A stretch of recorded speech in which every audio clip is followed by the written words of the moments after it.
Jayo Radha Madhava Kunja Bihari.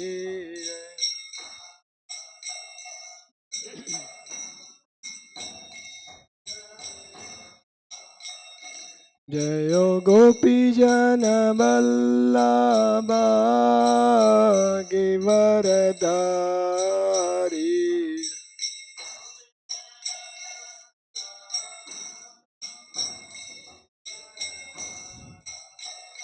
Jayo Gopi Jana Vallabha Givaradari.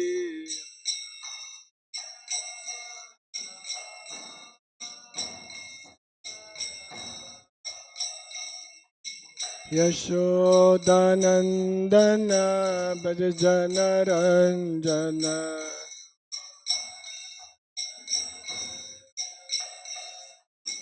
Yashodanandana Bhajana Ranjana.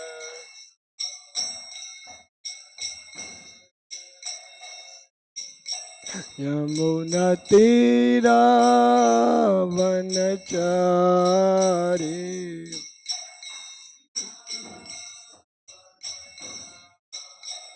Yamuna Tira Vanachari.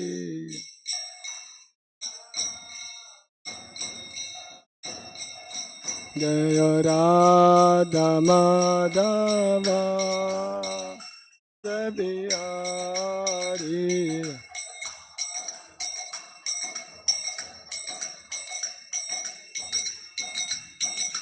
Jayo Gopi Jana Vallabha Givaradari.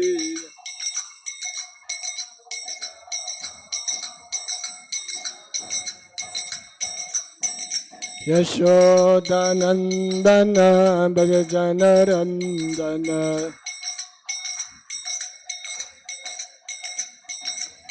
Yamuna Tira Vanachari.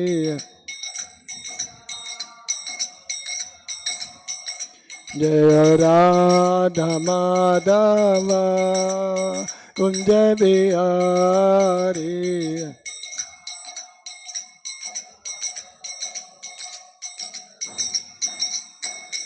Hare Krishna, Hare Krishna, Krishna Krishna, Hare Hare, Hare Rama, Hare Rama, Rama Rama, Hare Hare, Hare.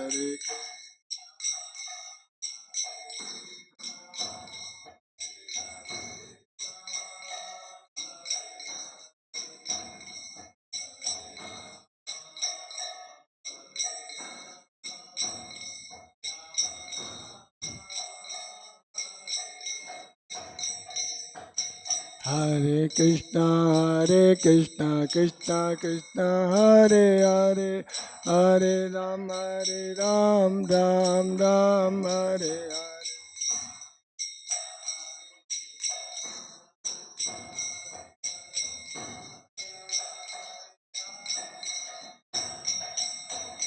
Hare Krishna, Krishna Krishna, Hare Hare, Hare Ram, Ram Ram, Hare Hare.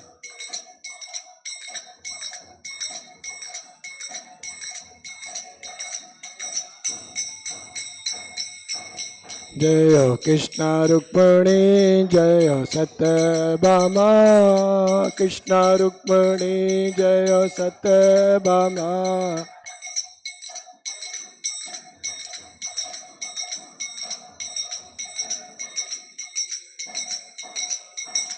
Jayo Krishna Balaram, Jayo Krishna Balaram, Krishna Balaram, Jayo Vrindavanadam.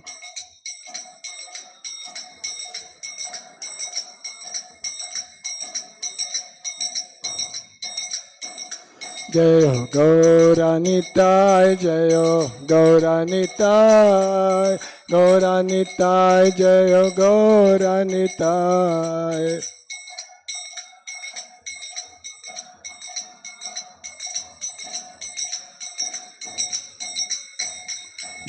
जय हो प्रभुपाद, प्रभुपाद, प्रभुपाद, प्रभुपाद।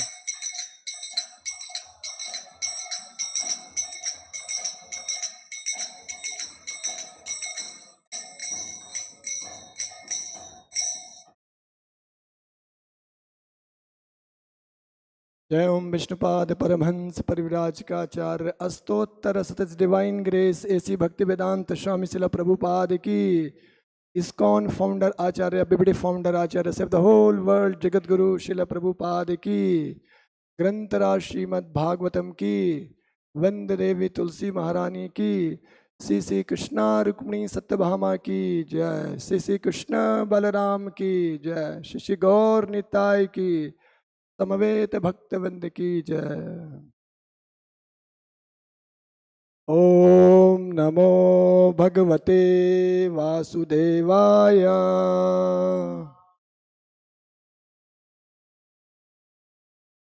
ओम नमो भगवते वासुदेवाय। ओम नमो भगवते वासुदेवाय।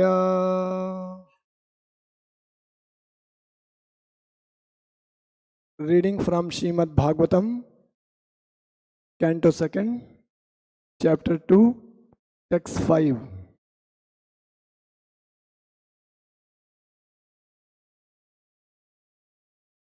चिराणि किं पथि न सन्ति दिशन्ति भिक्षां। चिराणि किं पथि न सन्ति दिशन्ति भिक्षां। चिराणि किं पथि न सन्ति दिशन्ति भिक्षां। न एवा अंघ्रिपाः नैवांघ्रिपाः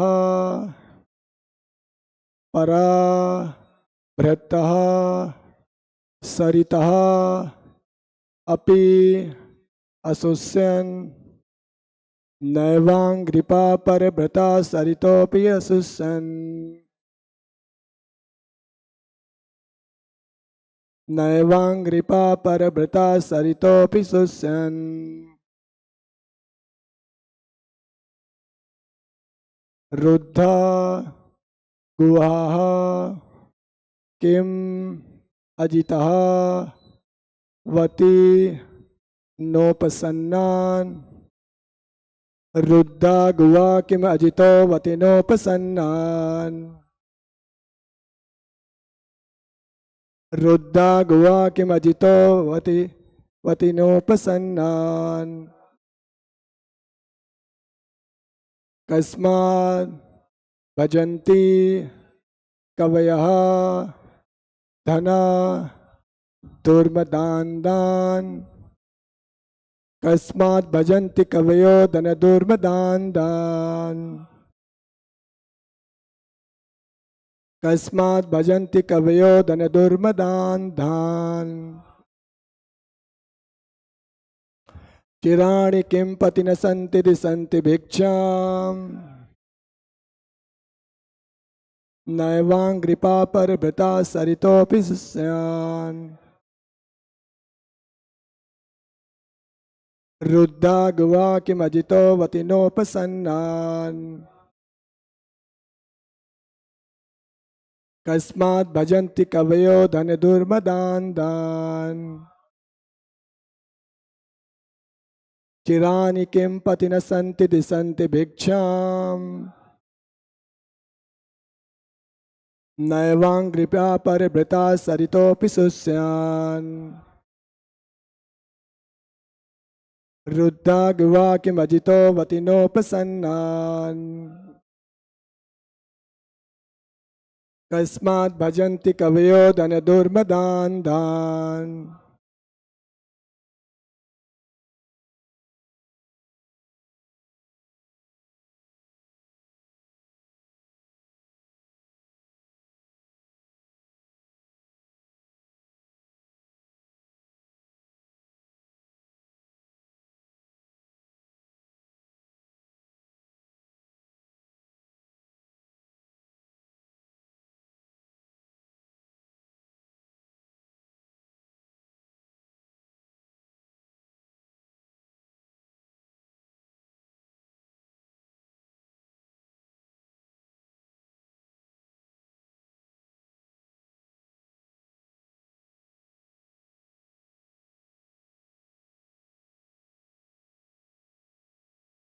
Dasa.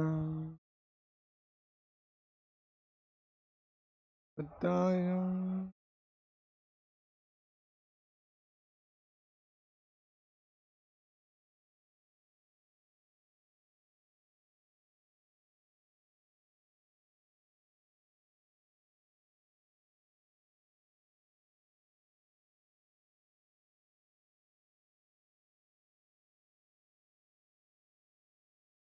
Adito nidadajnadavasyan.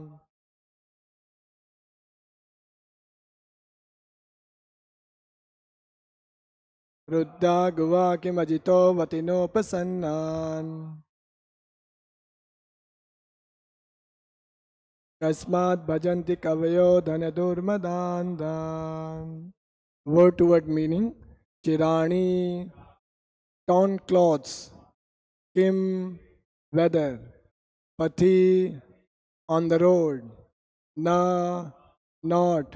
Santi, there is. Disanti, give in charity. Bhiksham, alms. Na, not. Eva, also. Angripaha, the trees.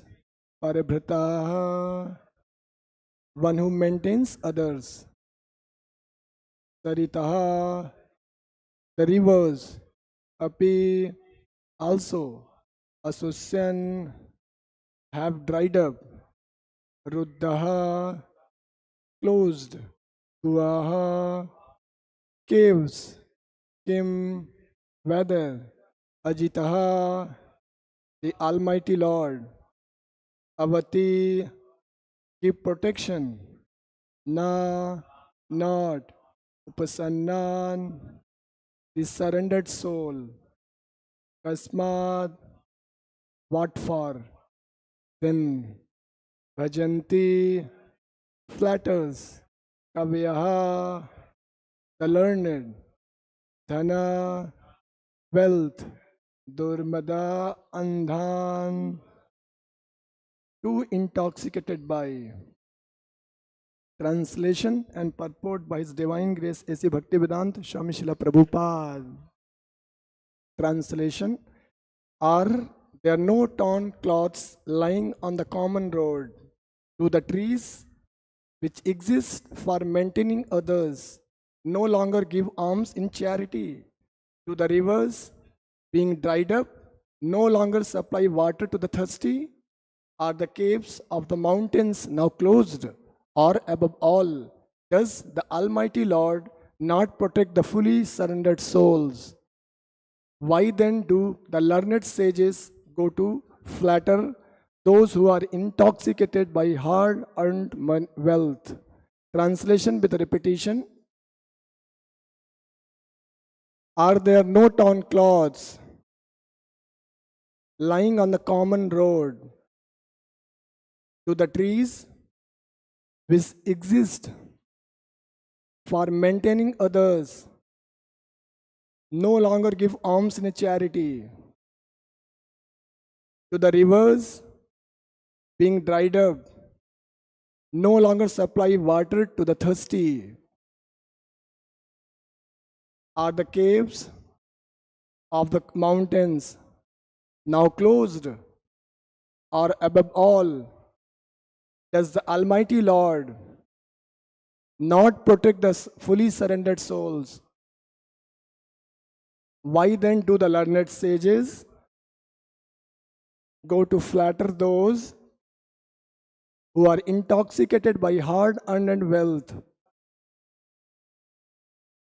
Purport by Srila Prabhupada. The renounced order of life is never meant for begging or living at the cost of others as a parasite. According to dictionary, a parasite is a sycophant who lives at the cost of society without making any contribution to that society.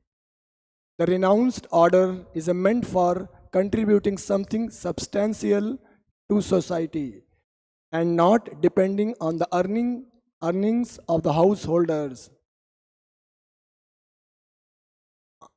On the contrary, acceptance of alms from the householders by the bona fide mendicant is an opportunity afforded by the saint for the tangible benefit of the donor. In Sanatan Dharma institution, alms giving to the mendicant is a part of householder's duty, and it is advised in scriptures that the householder should treat the mendicants as their family children and should provide them with the food, clothing, etc., without being asked. Pseudo-mendicants, therefore, should not take advantage of the charitable disposition of the faithful householders. The first duty of a person in the renounced order of life is to contribute some literally work for the benefit of the human being in order to give him realized direction towards self-realization. Amongst the other duties in the renounced order of life of Srila Sanatana, Srila Rupa and other Goswamis of Vrindavan, that the foremost duty discharged by them was to hold learned discourses among themselves at Seva Kunj, Vrindavan, the spot where Sri Radha Damodar temple was established by Srila Jiva Goswami, and where the actual Samadhi tombs of Srila Rupa Goswami and Srila Jiva Goswami are led. For the benefit of all in a human society, they left behind them immense literatures for the transcendental importance. Similarly, all the acharyas who voluntarily accepted the renounced order of life aimed at benefiting human society and not at living a comfortable or irresponsible life at the cost of others. However, those who cannot give any contribution should not go to the householders for food. For such mendicants, asking bread from the householders are an insult to the highest order. Sukadeva Goswami gave this warning especially for those mendicants who adopt this line of profession to solve their economic problems. Such mendicants are in abundance in the age of Kali. When a man becomes a mendicant, willfully or by circumstances, he must be of firm faith and conviction that the Supreme Lord is a maintainer of all living beings everywhere in the universe. Why then would he neglect the maintenance of a surrendered soul who is a 100% engaged in a service of the Lord? A common master looks to necessities of his servant. So how much more would all-powerful, all-opulent Supreme Lord look after necessities of life for a fully surrendered soul? The general rule is that mendicant devotee will accept a simple small lion cloth without asking anyone to give it in charity. He simply salvages it from the rejected torn cloth thrown in a street. When he is hungry, he may go to magnanimous tree which drops fruits, and when he is thirsty, he may drink water from the flowing rivers.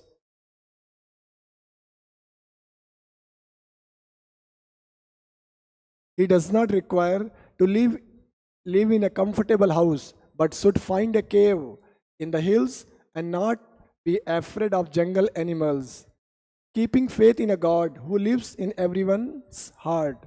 The Lord may dictate to tigers and other jungle animals not to disturb his devotee.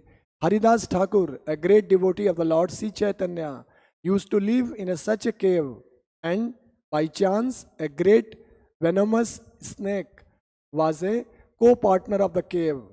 Some admirer of Haridas Thakur, Thakur Haridas, who had to visit the Thakur every day, feared the snake and suggested that Thakura leave that place. Because his devotees were afraid of the snake and they were regularly visiting the cave, Thakur Haridas agreed to the proposal on their account. But as soon as this was settled, the snake actually crawled out of its hole in the cave and left the cave for good before everyone present. By the dictation of the Lord, who lived also within the heart of snake, Snake gave preference to Haridas and decided to leave the place and not disturb him.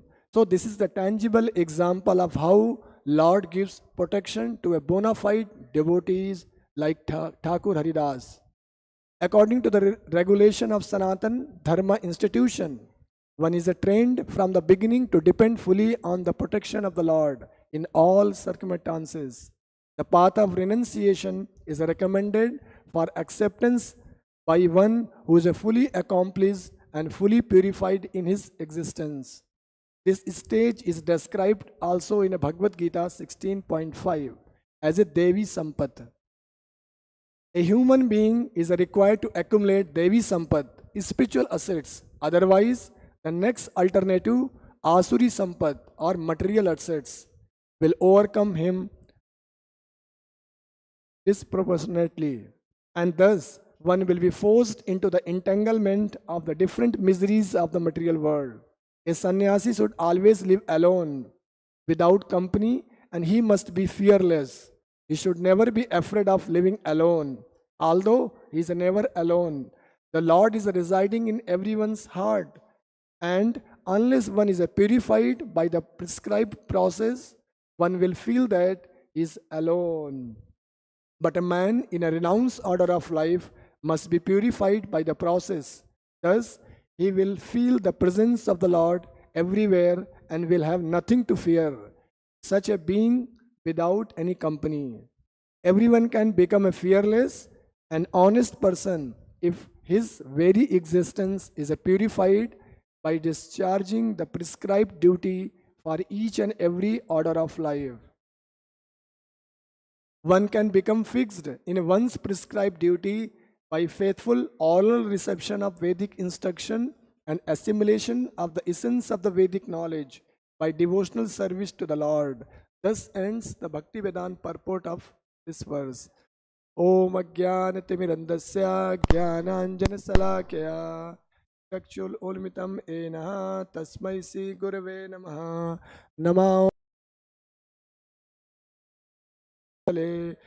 Srimate Bhakti Vedanta Swaminiti Namine Namaste Saraswate Deve Gauravani Pacharine Nirvishesha Shunyavadi Pashatide Satarine Jai Sri Krishna Chaitanya Prabhu Nityananda Sri Advaita Gadadhara Sivasadi Gaura Bhaktavinda Hare Krishna, Krishna Krishna, Hare Hare, Hare Rama, Rama Rama, Hare Hare.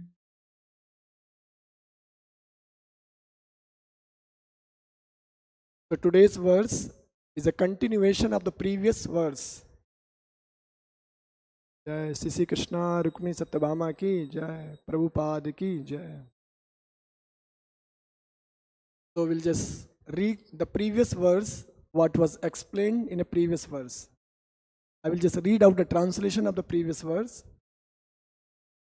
When there are ample earthly flats to lie on, what is the necessity of cots and beds? When there is a sufficient land all around, so here it is explained what is the use of cots and beds. Cots and beds are not required for lying down. Already earth is flat. We can lie down anywhere. Next point. What is the necessity of a pillow when one can use the palm of his hand? Sometimes we lie down like this, right? So sometimes we lie down by holding our palm and hand like this.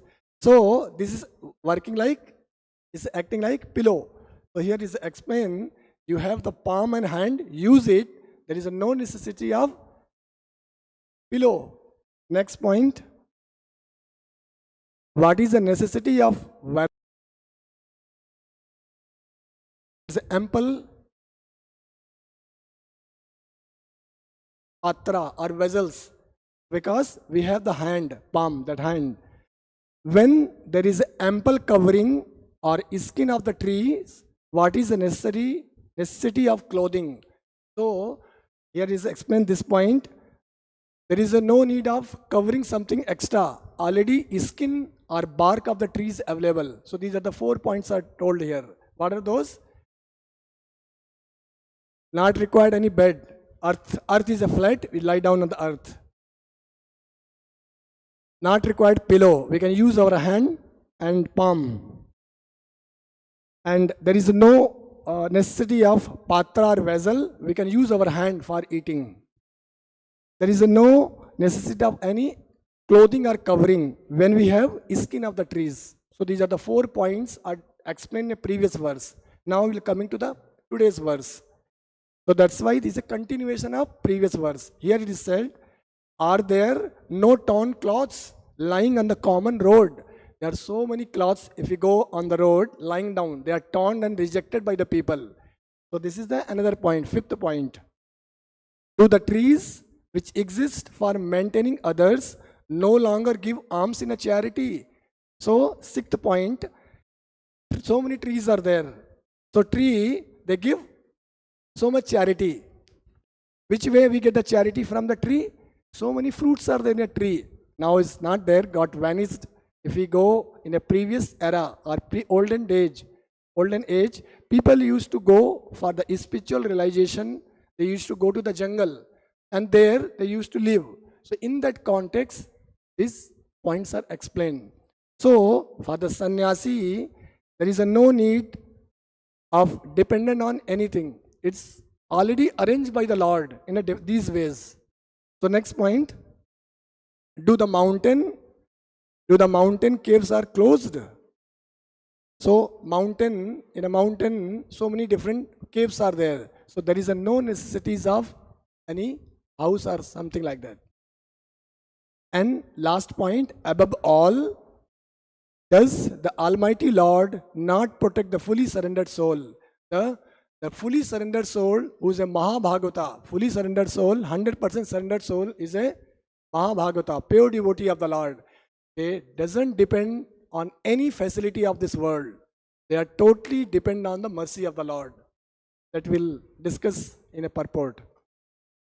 And finally, this summarizing this verse today is in translation, it is summarized by Prabhupada. Why then do the learned sages go to the flatter those who are intoxicated by hard-earned wealth? So, the Mahabhagavata devotee, for them there is no necessity to go to the people, very aristocratic people are who are puffed up of their wealth and go and flatter them.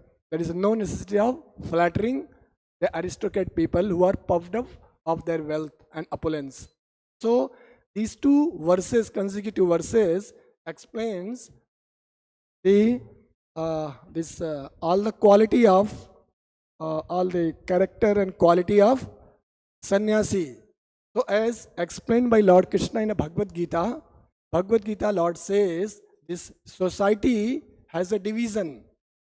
Society is divided by guna and karma. The people, they are situated in different gunas and different kind of activity, their work they do based on their guna and based on their work. They should be situated in that particular position. So Lord says in Bhagavad Gita, Chatur Varna Maya System Guna Karma Vibhagasa. So this human society is divided into 4 Varna and 4 Ashrama. 4 varna, they are material classification, material division. And ashrama, they are spiritual categories or spiritual division in society. So that is explained. So all these 8 division, the highest is a sannyasi. Regarding the sannyasi, these 2 words were spoken by Sukadeva Goswami in this chapter. So now, just like we heard very recent news, we came to know very, very popular and very business magnate of Asia, or we can say in the world, recently passed away. So that news became very widespread across the globe. So people, they are rushing to the Mumbai, that place, to attend the final rites of this business magnate. So people, why they are rushing to go to the final rites of that business magnate? Because that person has done the significant contribution to the society. Because of that, they want to go and just show their sympathy, or whatever they, in their terms, prayer to the God for this departed soul. So we can see in this society how the people, they appreciate the contribution of the other person who has done something significantly to the society. Similarly, if we talk about who has done the highest contribution to the society, that is explained in a Srimad-Bhagavatam in today's verse. The sannyasi's contribution to the society is highest. Why it is highest? Because the sannyasi, he opens the eyes of the materialistic person and he shows the path towards the ending the miseries of life. And not only ending the miseries of life, he is taking that materialistic person to the kingdom of the God. Finally, as we know that, it is explained in Bhagavad Gita, the living entity, living creature is not the body, is a pure spirit soul, is a spirit soul. So our identification is as a soul, not the body.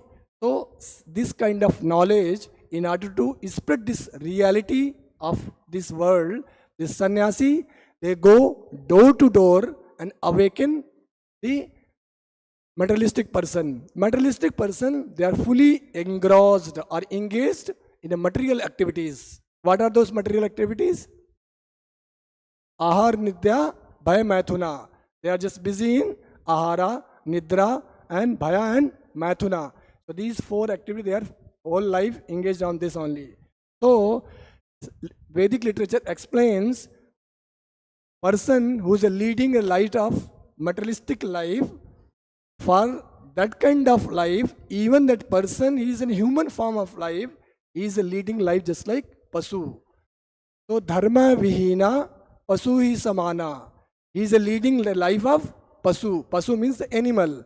The person who does not have a spiritual aim in his life is a full materialistic way. That person is no better than animal. That is explained in a Srimad-Bhagavatam.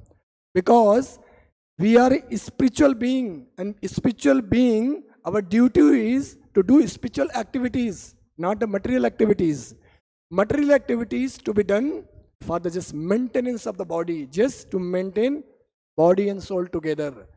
Otherwise, this material or bodily necessities to be reduced to the point of nil, just like Goswamis, Shat Goswamis, Prabhupada, they personally exhibited all this quality, this material quality, just like Raghunath Das Goswami. Every alternate days, he should take little buttermilk, very little buttermilk, that's all.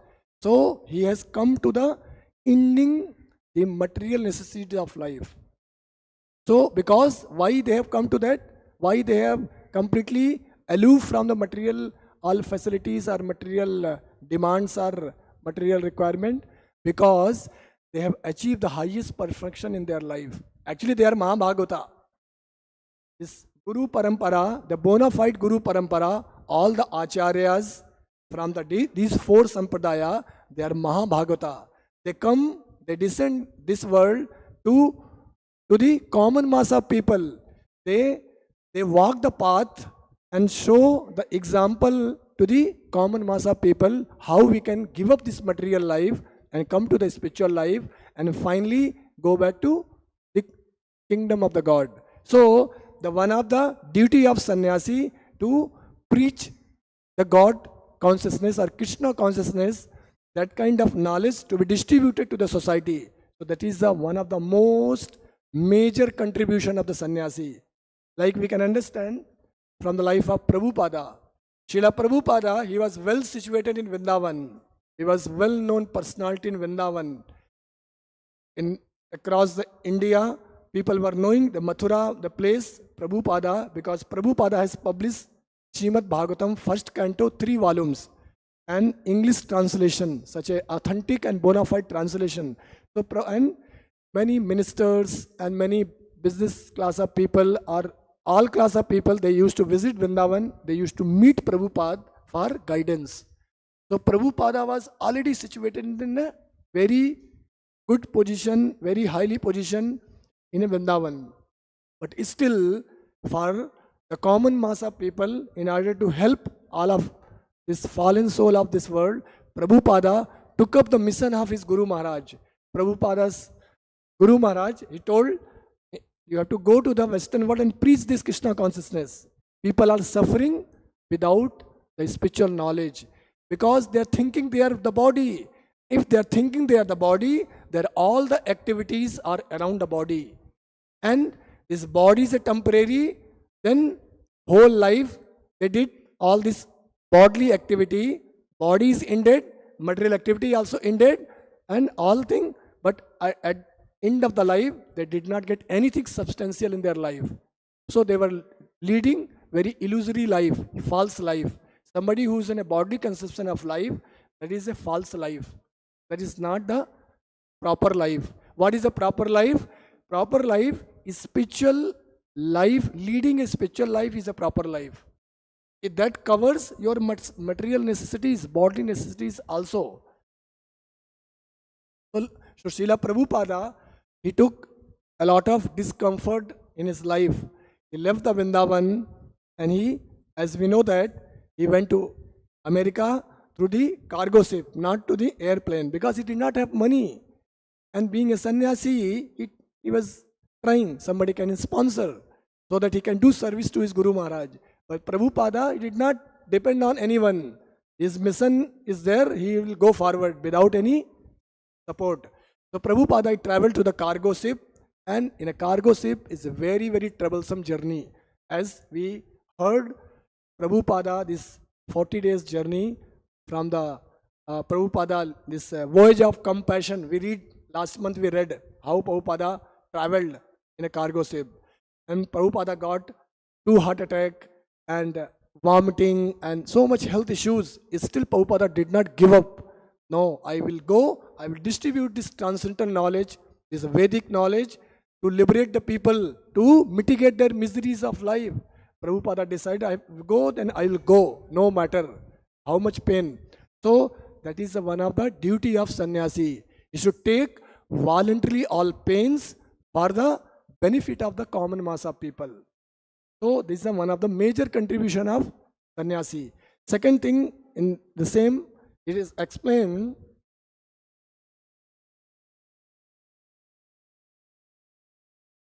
the foremost duty of a sannyasi, a learned person, he should hold the learned discourses among themselves at seva, this way.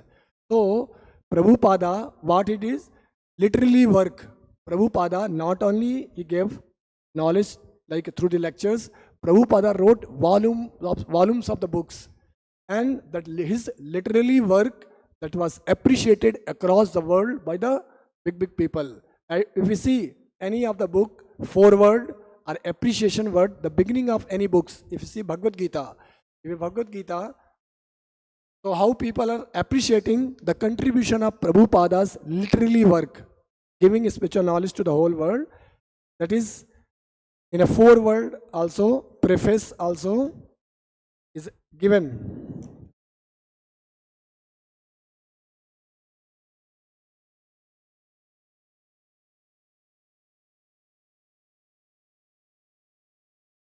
So how people are appreciating Prabhupada's literary work. Bhagavad Gita is the best known and most frequently translated of the Vedic religious text. Why it should be so appealing to the Western mind is an interesting question. So this, like Prabhupada, when he wrote the authentic version of Gita, then many people across the world get philosophers, scientists, spiritualists. They read Prabhupada book and they understood, they got this knowledge, something substantial knowledge there in his literary work. Because Prabhupada book or Prabhupada, the knowledge given by Prabhupada is a very authentic knowledge. There is no alteration in that. There is no manipulation in that knowledge. Whatever Prabhupada received the knowledge from his Guru, to the Guru Parampara system, same knowledge Prabhupada passed on to the next generation, to the modern world, current era. So that knowledge given by Prabhupada through the lectures, through the letters, through the writing books, is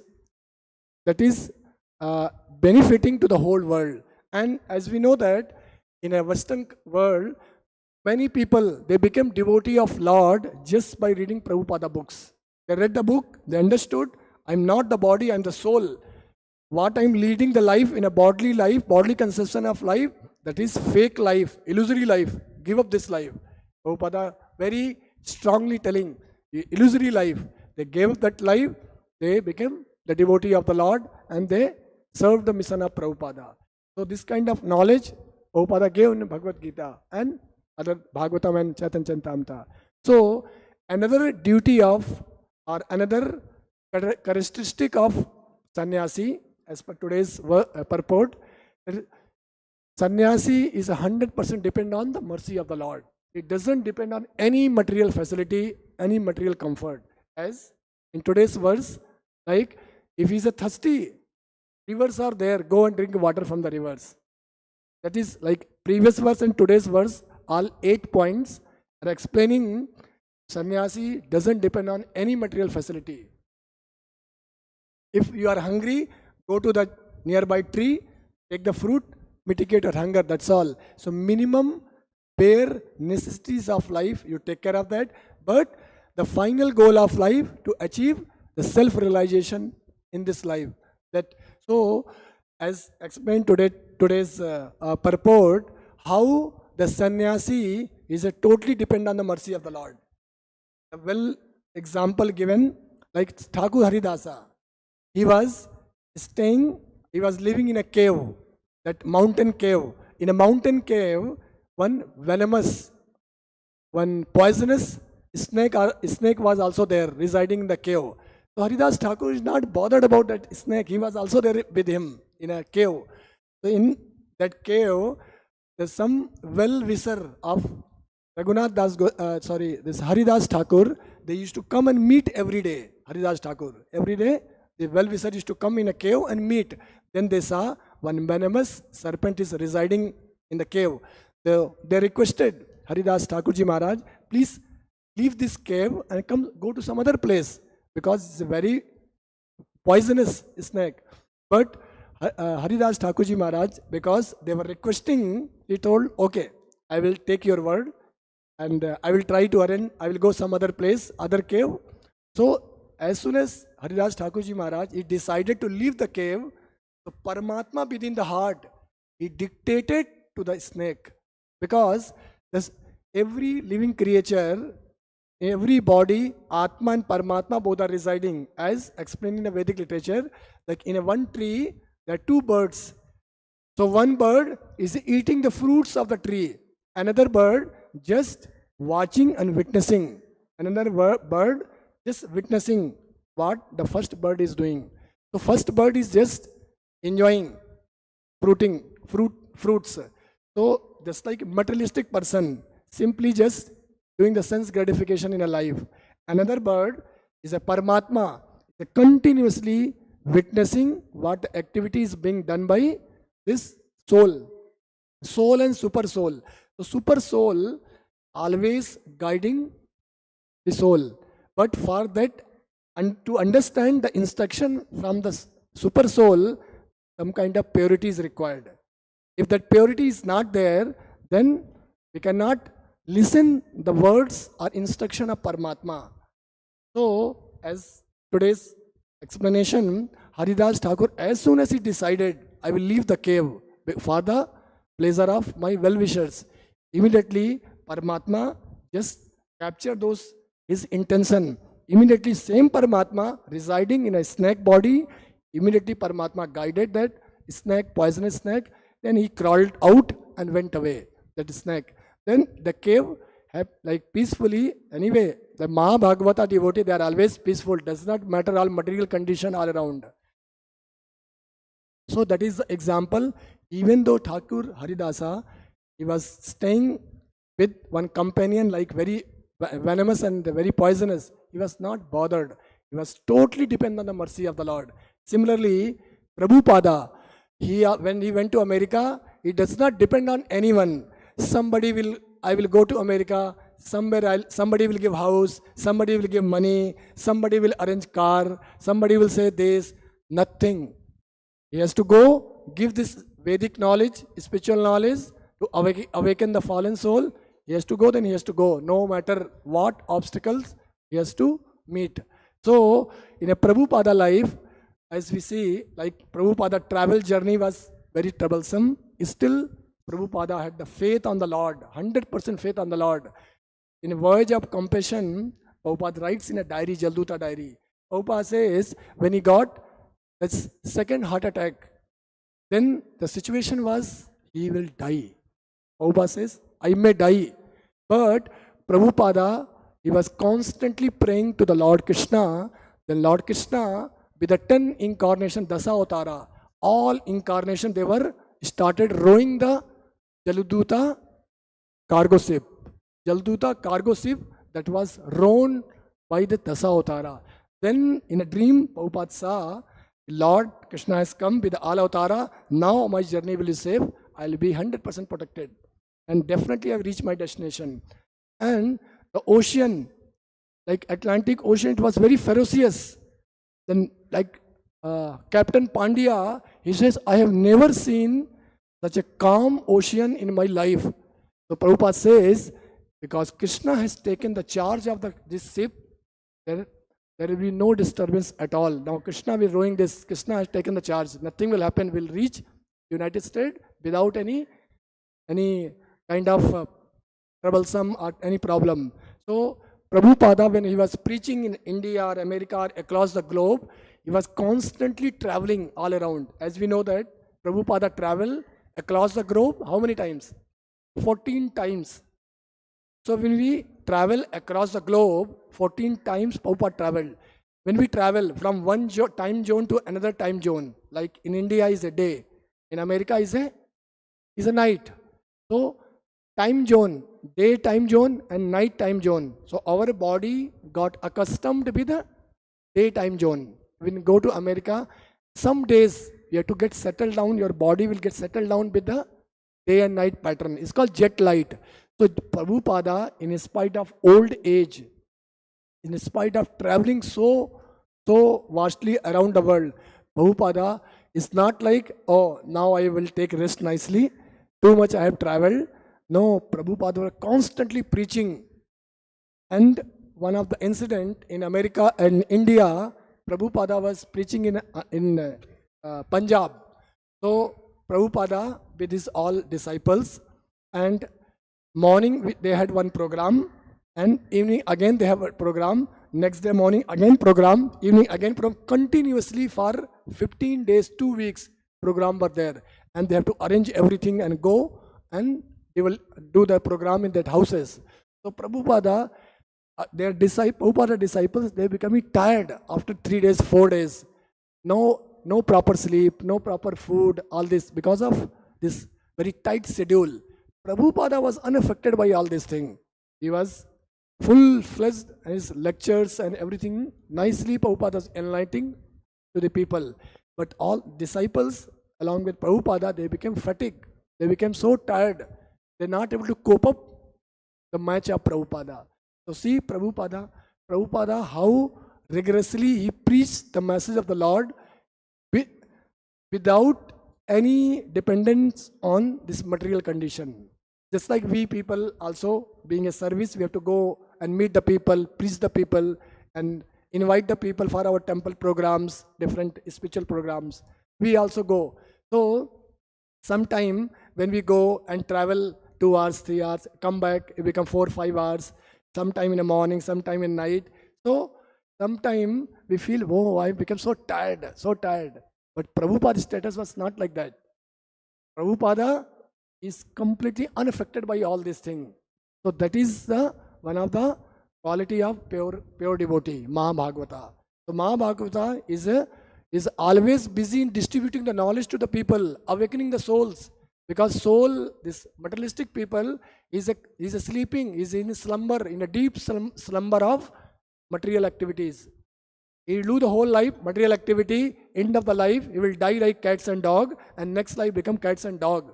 For the compassion of the fallen soul, the pure Vaishnava like Prabhupada, they preach and awaken those souls so that they can give up this materialistic life and come to the spiritual life, and something tangible, something substantial thing they can do in their life. So in today's verse, these are the whatever points are discussed in a translation. These are the symptoms of the sannyasis or Mahabhagavata devotee. They are not dependent on any material facility. Whatever by the will of the Lord, by the mercy of the Lord, whatever available little bit, they manage with that and they continue do their duty, their devotional service to the Lord. Okay, so with this we'll end here. Srimad-Bhagavatam ki, Jagat Guru Srila Prabhupada ki, Nitai Gaur Premanande.